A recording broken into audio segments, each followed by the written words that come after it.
সেইটা করব।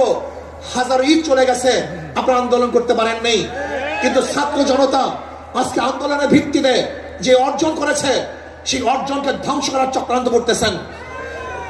যে বৈষম্যের বিরুদ্ধে আন্দোলন করেছিলাম, চাঁদার বিরুদ্ধে আন্দোলন করেছিলাম, দুর্নীতির বিরুদ্ধে আন্দোলন করেছিলাম, ধর্ষণের বিরুদ্ধে আন্দোলন করেছিলাম, অবৈধ হত্যার বিরুদ্ধে আন্দোলন করেছিলাম, মানুষের স্বাধীনতার জন্য আন্দোলন করেছিলাম, মানুষের মুক্তির জন্য আন্দোলন করেছিলাম। কিন্তু আমরা কি দেখলাম?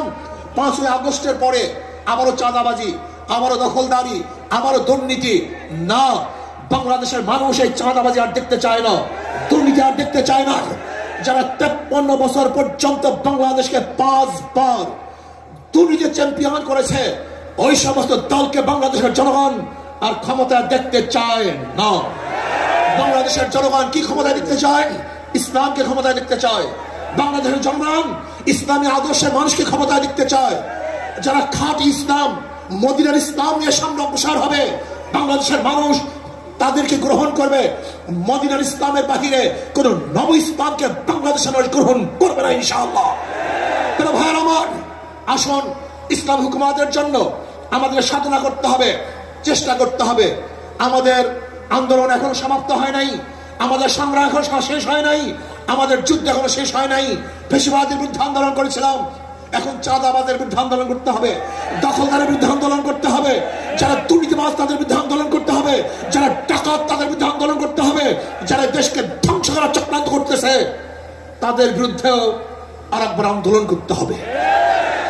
আজকে ভারত আমাদের দেশকে দখল করার চক্রান্ত করতেছে। আমি ভারতকে বলবো, আপনি আমাদের দেশ দখল করার চক্রান্ত করতেছেন, আমাদের দেশের দিকে চক্ষু তুলছেন, আঙ্গুল উঁচা করছেন। আপনি জানেন বাংলাদেশের অবস্থাটা কি? আমরা জীবনভর লড়াই করি, বেঁচে আছি, লড়াই করি, বাঁচবো ইনশাআল্লাহ। আমরা জীবনভর লড়াই করেছি, আরো লড়াই করব, লড়াই করতেই থাকবো।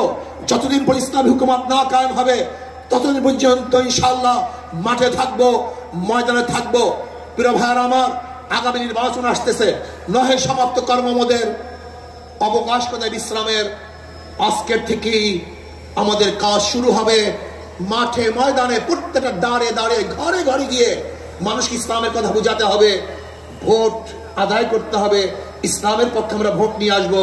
আল্লাহ আমাকে এবং আমাদের সবাইকে ইসলাম হুকুমত কায়েম করার চেষ্টা করার এবং সর্বোচ্চ ত্যাগ করার তৌফিক দান করেন। যুব কনভেনশন শুকরিয়া আদায় করছি যারা